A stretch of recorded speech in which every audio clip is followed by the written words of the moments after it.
flip on your switch, you get it in the VTEC Nitrous.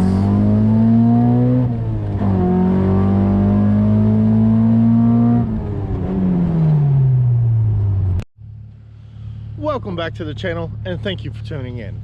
So today we're going to get into the video you guys have all been waiting for. I did the nitrous install on the winter beater H22 Civic EK. I did the video a couple of days ago, uploaded it, and then of course it snowed. I started a video yesterday, put the bottle in the back of the car, you know, hooked everything up. As soon as I turned the bottle on, we had a small leak at one of the fittings, fitting the solenoid, because apparently I didn't get it tight enough. So I had to pull the whole kit back off the car, and then it started snowing. Well, we got about, I think, 7-8 more inches of snow, and the old snow hasn't melted yet. Anyways, so now we have a lot of snow on the road and in the yard, but today it's actually a nice day outside. It's clear, and I have the car warming up right now. And we are going to go on the first drive with the H22 Civic on nitrous. If this is your first time watching the channel, this is our EK Civic, or EJ8, which is a EX model Civic with a H22a swap, M2Y4 transmission. And we built this thing specifically to be a winter daily driver. Drove it for 3,000 or 4,000 miles. Wasn't fast enough, so we added a 75 shot of nitrous. Now let's get right into the driving portion of the video and hope you guys enjoy. Alright guys, welcome back to Yoast Built. Hope you guys are ready for this video. Just did the intro. Let me get out the driveway first, and then we'll get up here and get to driving and talking exactly about the setup and what we're doing with it. You guys are going to see in the background all of the beautiful, fresh powder snow. But yeah, so this is a Civic that we bought for $500. We decided to build it as a winter car. It had a few dents in it here and there. We're not really concerned with it getting beat up, but we still wanted it to be a nice presentable car. So we did H22 swap, M2Y4 transmission. It has a set of Rev 9 coilovers. It has a set of Circuit Motorsports replica rotor slipstreams. It has a set of Goodyear winter tires on it. Hasport mounts, Yanaka axles, 3-inch exhaust with a vibrant muffler, a ZZP cat, and now a nitrous outlet 75 shot nitrous kit. So the car on the dyno before made 190-ish wheel horsepower. It made 161 wheel torque. I think it was the max I got out of it. Since then, the cat itself has removed itself from the exhaust, so it's a lot louder now. The ZZP cat, I don't know who they ordered them from, but it lasted me maybe 2 weeks, and then I started seeing chunks of it come out the exhaust. So it does have a cat on the car. There's just nothing in the cat anymore. So that should have freed up some restriction, so probably gained a little horsepower. Has a factory P13 intake manifold that I ported, like the guys at 220 Racing do. So it has a cut ported manifold, 68mm throttle body, 3-inch intake pipe with a, it now has a velocity stack as well. So the car should be making roughly what it made open header, so about 200 wheel. And then of course you add a 75 shot. If we heat up the nitrous bottle and you know, get the bottle pressure way up there, should make in the 270, 280 horsepower range, which 280 horsepower in a Civic, you can go pretty well in the 12s, like pretty far into the 12s. But like I said, we got this car as a winter beater. The transmission is good 1 through 4. Fifth gear has a slight grind to it. I'm pretty sure that happened because I had a billet shifter in the car, and the billet shifter never wanted to shift in the 5th gear in reverse. Finally, it broke the shifter cable.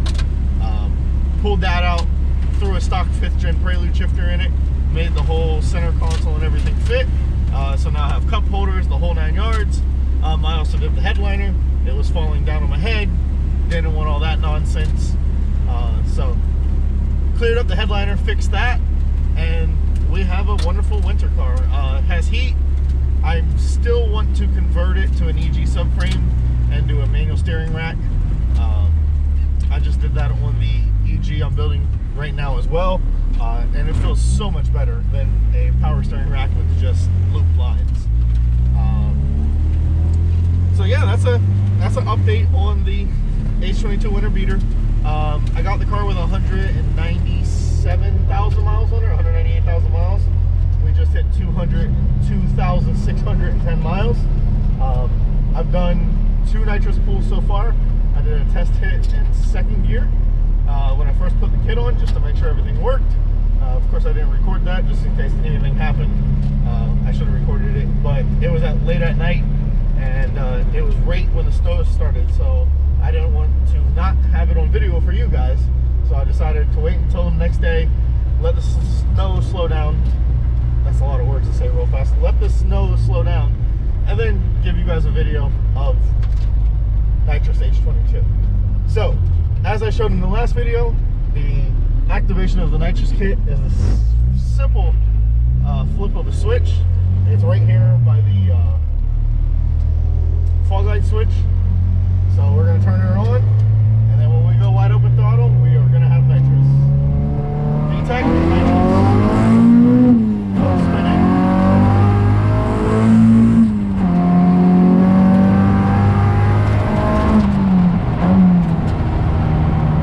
Oh yeah, that is a lot faster. You can feel it. If you hold the throttle at like, I would say a good 80%, and then you just lay into it a little bit more, she wakes up. Not gonna say exactly how fast we were just going, but I can tell you I was only revving the car to like 7,200, and it was double the speed limit, and the speed limit was 55. So do the math. Like I said, that's the first full pull I've done. I haven't done through the gears yet. The only one test little hit I really made was the 2nd gear, just to make sure everything worked. And yeah, this thing is gonna go 12s. It might go 11s. It's pretty quick.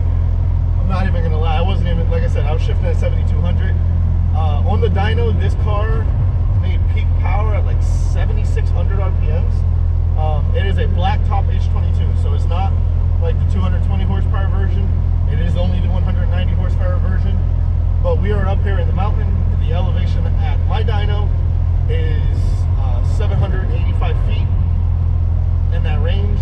And the DA on a normal day is 2,500, 3,000 DA, which isn't as bad as like Colorado and places like that, but it's definitely not no sea level. In Florida, this car would easily crack 215, 220 wheel on the motor, and then on nitrous it would well be over 300 horsepower mark. Yeah, that's kind of all I have to say about this. I'm gonna head to the car wash, get all the salt off the car. If you guys seen in the intro, you seen how dirty this thing is. This is really my winter beater. I didn't build this and just say, oh, I built it for the winter. I've literally driven this thing. If you go on my Facebook and look at my Facebook lives, you will see me driving this thing while it's pouring down snow. There's no cars on the road, slipping and sliding everywhere. I might insert a clip here of when I was out last night and sliding around, because I had somebody say, oh, you don't take it out and slide it around and everything. One of the main issues I had with this car since we got it was the e-brake. So the e-brake never worked before. Come to find out, the e-brake cable itself to the driver's side rear brake wasn't even connected. It was literally disconnected, and the actual cable itself was stuck, which is probably why they disconnected it, because I had the brakes locked up. But literally all I had to do was pull the center console out of the car. I pulled the cable up through. I just soaked it in WD-40 and pulled it back and forth like probably 25 times. And I did all this off camera. And once I did that, I hooked it all back up how it was supposed to be, and I loosened the adjustment because they had this thing so tight that literally as soon as you touched it, it was trying to lock up the brakes. And if you ever had an e-brake apart on a Civic, it's literally like a spring-loaded bolt that goes to the 2 cables. So they had so much pressure on it trying to make it stop because they only had one side of the e-brake hooked up. So I fixed all that. So now we actually have an e-brake. So when we go to the track and we put slicks and skinnies on this thing, we can launch it. And I do plan on taking this thing to the track. This will probably be one of the first cars I do a video once the track is back open. I'm gonna get the Turbo Civic done, which is the EG with the GSR in it. And then I will start working on the K-swap. We have a K-swap Integra we're gonna build. And then I'm going to get to my Accord. Everyone always asked about the Accord, where it's at, what's happening with it. I literally haven't touched that car since I moved up to PA. And the DA, I get questions about the DA all the time. Everyone thinks I gave up on it. The car runs. It's together. It has a fuel system. It has all braking system. It's all brand new. Everything on that car is in perfect working order. I need to stick it back on the dyno. I need to just make sure the tune is good because it's now higher compression, has 405 cams, and it's on 118 race gas. And then I'm going to put the nitrous pills back in it. I think the last time we sprayed it, I had turned the nitrous kit down to, I believe, a 125 shot. But it now has rods in the motor. It now has a set of different pistons. They're not forged pistons. They're the Nippon pistons. So I should be able to hit that thing with at least a 150 kit with no worries, even though I necessarily won't need it. And I've been talking to a fabricator up here. I don't trust my own welds enough for a cage. I can weld exhaust and stuff like that. So if I'm talking to a fabricator, of course, a cage. I do want to put at least a 6-point cage in the DA. Being, that it's 1,800 pounds. Once I talked to the fabricator, he told me at most it'll be 60